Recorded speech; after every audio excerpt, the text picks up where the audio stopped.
Hola a todos, ¿qué tal? ¿Cómo están? Cuando conducimos un auto, pocos somos los que pensamos en los neumáticos, salvo si se tiene un pinchazo, por supuesto. Pocos recordamos que el caucho con el que están fabricados procede de la Amazonia, cuya explotación es responsable de su creciente deforestación. Nuestra invitada de hoy, la artista peruana Kai Ceballos, nos lo recuerda en su performance Sombra de las Amazonias, que representa a Francia y Perú en la Cuadrienal de Praga.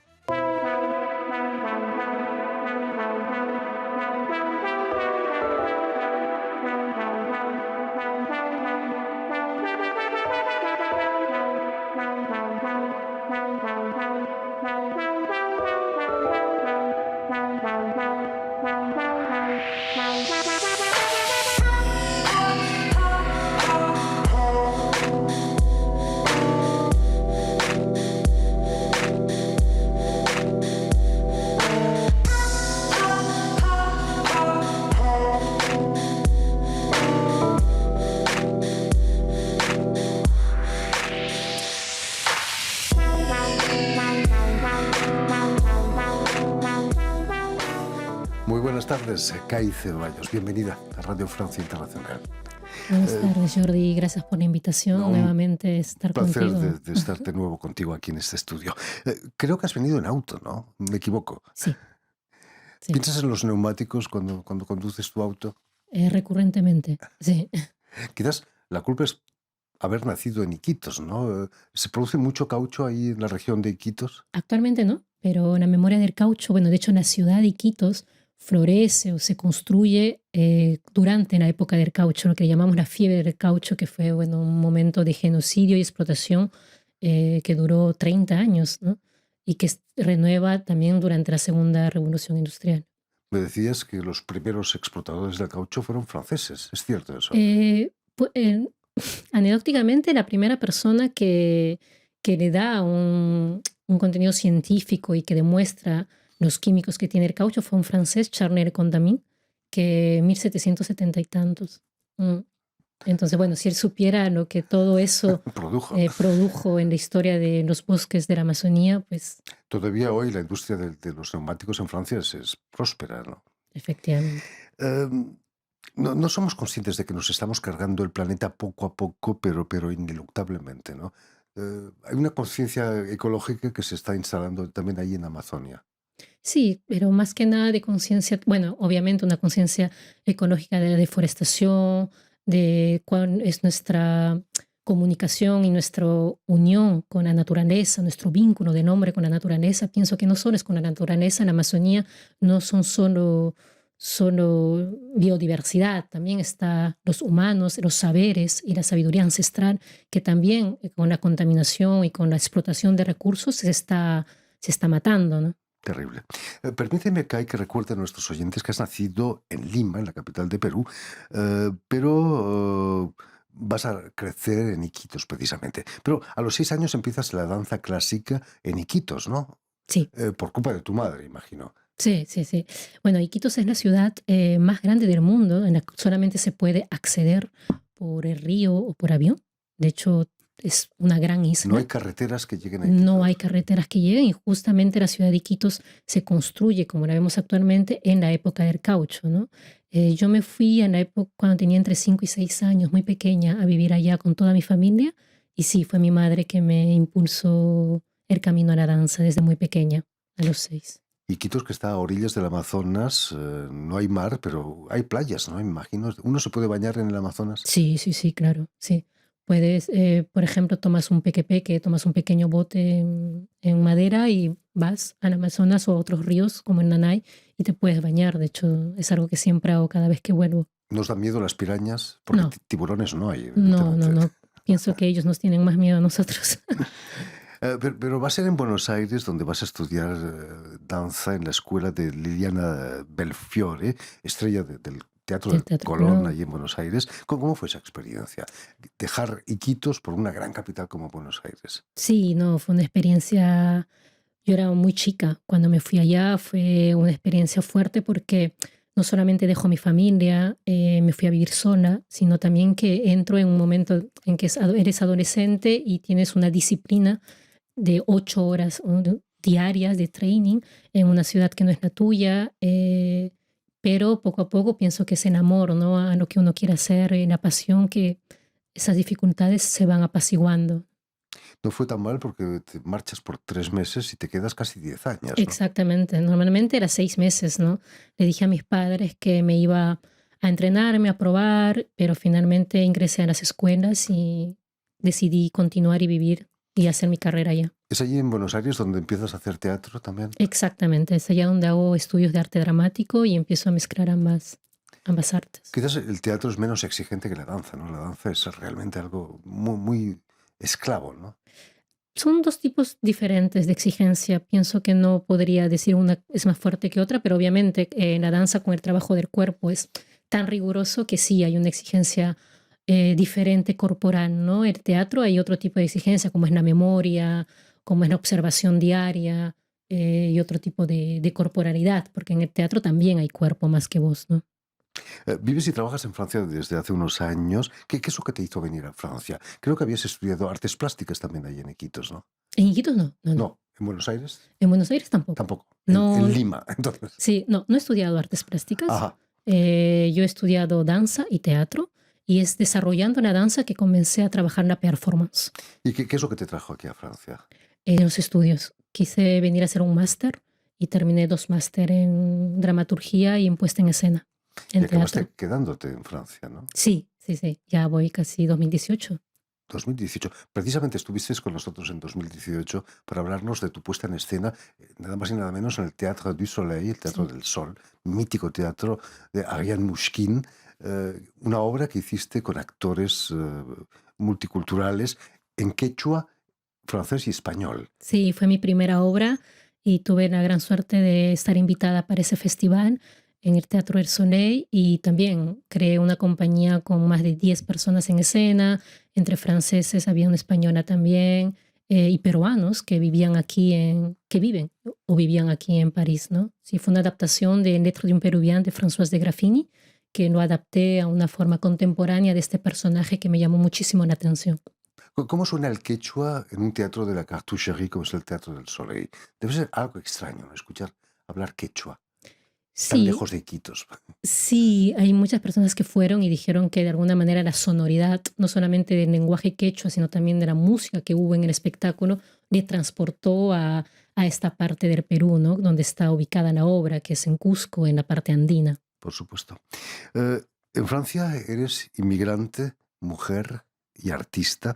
Eso es lo que te lleva a la performance, eh, todo eso alimentado por tus orígenes amazónicos. La performance viene como una manera de querer comunicar con el cuerpo y no solamente con el movimiento y la voz, ¿no? La performance para mí es que mi propio cuerpo es una escultura, es mi materia prima de recepcionar, mi materia prima de sentir. Y sí, obviamente se nutre de toda mi vivencia, de toda mi cartografía de vida. Y mi cartografía de vida ha sido pues unos trayectos de idas y vueltas, porque antes de haber venido a vivir a Francia, he vivido en Alemania, también estuve en España, en Madrid y ahora Francia. Entonces hay toda una trayectoria de memoria corporal que la asumo también dentro de mis acciones performativas. Has hecho performance aquí en Francia, en Europa, pero también estamos viendo imágenes de una performance que se llama La Glorieta, que hiciste en Iquitos, ¿no? ¿Qué significó para ti volver a Iquitos como artista? Fue muy, muy fuerte porque para mí Quito siempre ha estado presente en mis obras. Para mí siempre digo que el ADN de mi obra es la Amazonía. Em, pero volver a mi ciudad con la mirada no solamente de mi pueblo, sino también de mi familia, fue muy fuerte y chocante porque mis padres no conocían lo que yo hacía exactamente y fue la primera vez que me vieron haciendo una performance que duró 4 horas en el espacio público y que también fue una manera de conectarme con mi tierra, conectarme con la memoria de mi ciudad y con esta memoria con la cual yo crecí cuando era niña, porque yo crecí en estos mercados, yo crecí con estas mitologías, yo crecí con estas frutas, yo crecí con todos estos saberes, ¿no? De la Amazonía urbana que está muy conectada a la Amazonía autóctona. Tus performances son una expresión de tu cuerpo, pero también una denuncia, ¿no? ¿Qué es lo que denuncias? Quizás que las frutas tropicales son demasiado caras ecológicamente. La explotación, Pienso que la Amazonía está vista siempre como un lugar para explotar, para arrancar, para devorar, y no un lugar donde puedes también dar, compartir, dialogar, ¿no? Con la memoria. Pienso que en la historia misma de mi ciudad ha sido eso, con la época del caucho, con la explotación, la deforestación, también con el genocidio que trajo todos estos procesos históricos que ahora se vuelven dentro de una memoria postcolonial, ¿no? Afortunadamente, Bolsonaro perdió las elecciones en Brasil. Sí. Quizás Lula da Silva pueda hacer las cosas mejor que Bolsonaro. Pueden cambiar un poco las cosas para la Amazonia. Sí, no solamente Brasil, Perú, el 60% del territorio peruano es Amazonía. Entonces también ahí hay una problemática en tener la conciencia de lo que nuestro país es. Y yo hablo de la Amazonía porque crecí ahí, pero no solamente es ahí donde pasa la explotación, también en los Andes, ¿no? Con la minería, donde yo estoy muy conectada por mi madre que viene del Cusco. Entonces, mi trabajo, que fue mi trabajo de letras peruviana, tiene que ver con los quipus, con mucha cultura andina. Creo que mi trabajo se nutre de no solamente de los lugares de donde vengo, sino también de mis historias de vida, ¿no? De mi materia prima que soy yo. Tú misma, claro que sí. Exacto. Una de las primeras performances que hiciste aquí en Francia la titulas Estoy perdida, Mm, Je suis perdue en ujú. francés. Tan perdida estabas hace unos años. Quizás fue el COVID lo que te llevó a la perdición. Je suis perdue ha sido una de las primeras performances que hice en el espacio público, donde puse carteles con mi fotografía indicando que estaba perdida y que las personas me podían contactar. Para mí era una manera de también de autodescribirme en un mundo en el que ya el contacto humano se pierde, ¿no? En un mundo en el que estás más conectados con las redes, conectados con informática y que el tiempo a veces no lo pasas contigo mismo, ¿no? Entonces hay una manera de estar perdida con el otro, pero también una manera de estar perdida contigo y con el entorno que te rodea, ¿no? El hecho de ya no poder observar las mínimas cosas que compartes el día a día es Sobre una todo aquí, manera de estar perdido, ¿no? sobre todo aquí en París, los parisinos no son conocidos por su amabilidad en la calle, ¿no? Precisamente. Volviendo a tu performance que vas a llevar a mediados de junio a Praga, a Sí, la Cuadrienal de Artes Escénicas, ¿qué significa para ti representar a Perú y a Francia al mismo tiempo? ha sido una noticia muy, muy satisfactoria para mí después de todos estos años en mi carrera y sobre todo de poder representar los ocho artistas de la escena francesa que van a representar Francia en la Cuadrienal de Praga.